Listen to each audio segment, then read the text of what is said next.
মূলত 5 তারিখের আগ পর্যন্ত আমরা তো মাঠেই কাজ করেছি। অল্প সময়ের জন্য নির্বাচন কমিশনেও কাজ করার সুযোগ হয়েছিল। মাননীয় প্রধান নির্বাচন কমিশনার বেশ কিছু বিষয় বলেছেন এবং খোলামেলাভাবেই বলেছেন। এর আগেও আমার এখানে কয়েকজন সহকর্মী আছে যারা নির্বাচন কমিশন যখন নিয়োগ হবে তার আগে আমরা এখানে একটা মত বিনিময় সভায় অংশ নিয়েছিলাম। তো যাই হোক, আমরা তখন যা বলেছি তার কোনো কিছু বাস্তবায়ন হয়েছে বলে এখন পর্যন্ত মনে হয়নি। বদিউল আলম স্যার তখন ছিলেন। আজকে যা বলা হবে এটার আসলে কতটুকু বাস্তবায়ন হবে বা দৃশ্যমান হবে, যেহেতু প্রধান নির্বাচন কমিশনার মহোদয় অত্যন্ত জোর দিয়ে বলছেন যে তিনি করবেন, আমরাও চাই, আমাদেরকে পার্টনার হিসেবে চান, পজিটিভ পার্টনার, মিডিয়া পার্টনার একটা ঘটনার। তো সেই জায়গায় আমার পক্ষ থেকে অর্থাৎ ৭১ টেলিভিশনের as a head of news হিসেবে আমার পক্ষ থেকে কয়েকটি প্রস্তাবনা সুনির্দিষ্টভাবে আমি এখানে দিতে চাই। আমি চাই যে এটা দীর্ঘমেয়াদী প্রস্তাবনা এরকম হতে পারে যে প্রধান নির্বাচন কমিশনার অন্যান্য নির্বাচন কমিশনারের মর্যাদা কি হবে। এখানে আমার মতামত হচ্ছে তাদের মর্যাদা হতে হবে মন্ত্রীর উপরে রাখতে হবে। কোনো মন্ত্রী যেন শুধু এই নির্বাচন না, তো এই কমিশনটা পরে আরো অনেকগুলো স্থানীয় নির্বাচন করবেন, আরো অনেক নির্বাচন করবেন, তখন তিনি সরকার থাকবে, এটি সুনির্দিষ্ট প্রস্তাব। দ্বিতীয় হচ্ছে যে জেলা প্রশাসকদের রিটার্নিং এবং উপজেলা নির্বাহী অফিসারদের সহকারী রিটার্নিং অফিসারের পরিবর্তে নির্বাচন কমিশনের কর্মকর্তাদের দায়িত্ব দেওয়া। এই প্রস্তাবটি আমি আগেও করেছিলাম, কিন্তু এখন পর্যন্ত কতদূর হয়েছে অনেক সময় বলা হয় লোকবলের সংকট। তৃতীয় নম্বর হচ্ছে নির্বাচনকালীন সময়ে নির্বাচনের দায়িত্ব পালন করা ইসি কর্মকর্তাদেরকে ম্যাজিস্ট্রেসি পাওয়ার দিতে হবে এবং সেটা এবারই দিতে হবে।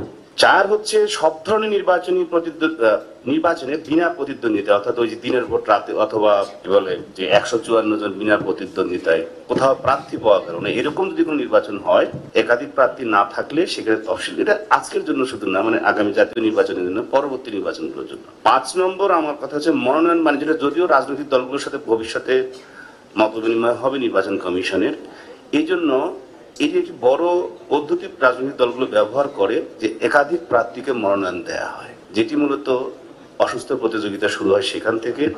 এবং এরকম ভাবে না দিয়ে যদি একজন প্রার্থীকে মনোনয়ন দেয় সেহেতু সেক্ষেত্রে এই মনোনয়ন বাণিজ্য নির্বাচন কমিশনও এই পদ্ধতির মধ্যে প্রবেশ করিয়ে তাদের স্টেক হোল্ডার বা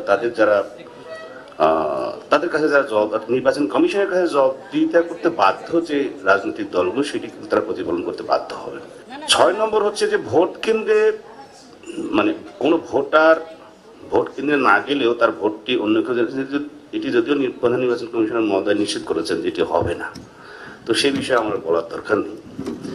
আর নির্বাচনী মাঠে আমরা যারা গণমাধ্যম কর্মী, এখন না হয় একটু অফিসে আমরা বসতেছি এসির মধ্যে, কিন্তু আসলে নির্বাচনের দিন ঠিক বসা হবে কিনা জানি না। আমরাও চাই আবারও ফিরে যেতে মাঠে, সেখানে অবাধে, অর্থাৎ যাদের পাশ থাকবে তারা ঠিক, আমরা কোন কেন্দ্রে যাই, যে কেন্দ্রে আমরা খবর পাই যে ওই কেন্দ্রে ভোট রিগিং হচ্ছে, আর সব কেন্দ্রে আমরা কিন্তু যাইনি, কারণ যে কয়েকটি ভোট কেন্দ্র বাংলাদেশে আছে অতগুলো আমরা যদি আরো ডাবল লোক নিয়োগ দিই তবু কিন্তু সম্ভব না। কিন্তু আমরা সুনির্দিষ্ট কিছু অভিযোগের ভিত্তিতে, তথ্যের ভিত্তিতে আমরা সেসব কেন্দ্রে সেখানে যাওয়ার ক্ষেত্রে যে ধরনের বিধিবিধান আছে সেটি আমাদের জন্য অনেকটা সহায়ক নয়। অনেকে গিয়ে ঠিক তাৎক্ষণিকভাবে না, আমরা যাওয়া উপস্থিতি টের পাওয়ার পরে তো যারা ওই কাজের সাথে নির্বাচন কার্য বিষয়ে যারা জড়িত তারা তো তখন সাবধান হয়ে যাবেন, আমরা ধরতে পারবো না। এবং আমরা ধরতে না পারলে আপনার যে সহযোগিতা চাচ্ছেন সেটাও তো আমরা দিতে পারবো না।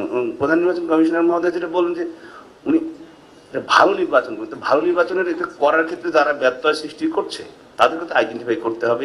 অনলাইন অফলাইনে উভয়ভাবেই মনোনয়নপত্র দাখিল করার ব্যবস্থা নিশ্চয়ই এবারে হবে। সেটি সর্বশেষে এইভাবে আসি যে ভোটের দিন এই ব্যালট পেপার পাঠানো নিয়ে আমরা আগে থেকেই বলে আসছি, কথা কয়েক দফায়, যে ভোটের দিন সকালে কি কেন্দ্রে ব্যালট পেপার পাঠানো যাবে কিনা, আগে না, অর্থাৎ ভোট শুরুর ঠিক আগ মুহূর্তে ব্যালট পেপার কেন্দ্রে কেন্দ্রে পৌঁছে যাবে।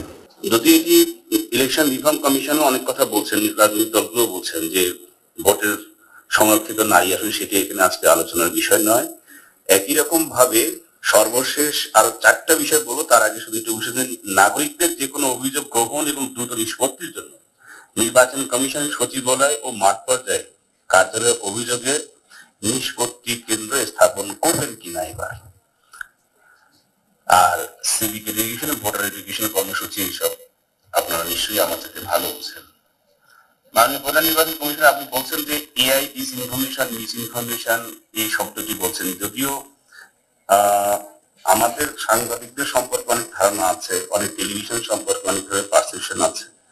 একাত্তর টেলিভিশন আমি দায়িত্ব নেওয়ার পরে, যেটি আগে বিভিন্ন গণমাধ্যম হয়েছে, সেটি এবার যাতে না হয়, এই জন্য ফেক নিউজ স্ক্যানার নামে আমি নিজের একটা প্রোগ্রাম ডিজাইন করে এখন প্রতিদিন এটা করছে। এই যে এআই বলছেন, বা মানে যে কোন ছবি কার সাথে জোড়া লাগিয়ে দিয়ে সুপার এডিট করে দিয়ে দেওয়া হচ্ছে, নির্বাচন হবে না। সামনে নির্বাচন কেন্দ্রকে তো অসংখ্য জিনিস, এবং কারা করছে কারা করবে এটা আমরা সবাই জানি, কিন্তু গণমাধ্যম হিসেবে একটা বা দুইটা টেলিভিশন করলে তো হবে না।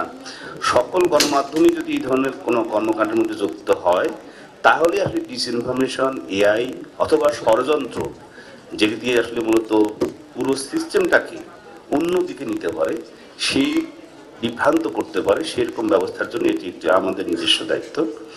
আর সর্বশেষ, আমরা নিরাপত্তা চাই, নির্বাচনের মাঠে চাই, নির্বাচনের আগে চাই, নির্বাচনের পরে চাই। যেমন আপনার ভোটাররা চান, আপনার পরাজিত প্রার্থীরাও অনেক সময় চাইবেন, এটি অনেক জায়গায় যে তারাও নিরাপত্তা চাইবেন। তো একই রকম ভাবে আমরা আপনাদের সহযোগী, আমরা আপনাদের মাধ্যমে, যেহেতু সেই সময় আইন শৃঙ্খলা পুরো বাহিনী আপনাদের অধীনে, সাংবাদিকরাই কিন্তু ওই যারা বিজয়ী হয় তাদেরও রোশানলের পরে, যারা পরাজিত হয় তাদের রোশানলের পরে, নির্বাচনের আগেও পরে, নির্বাচনের পরেও পরে। এই নিরাপত্তার বিষয় আপনারা কিভাবে নিশ্চিত করবেন? নিশ্চয়ই আজকের এই মত বিনিময় থেকে এটি পরবর্তী সময় যখন সিদ্ধান্ত গ্রহণ হবে তখন এটি গুরুত্ব সহকারে বিবেচনা হবে। আমি অনেকগুলো কথা বললাম, ধৈর্য সহকারে শুনেছেন। কতটুকু বাস্তবায়ন হবে সেটি আমরা জানি না, মানে আমি নিশ্চিত না। তবে যদি বেশিরভাগ বাস্তবায়ন করা যায়, তাহলে আমার এই মতামতের কিছুটা, বা আমি যা ভাবনা চিন্তা করেছি সেটি হয়তো কিছুটা সফল হবে। ধন্যবাদ।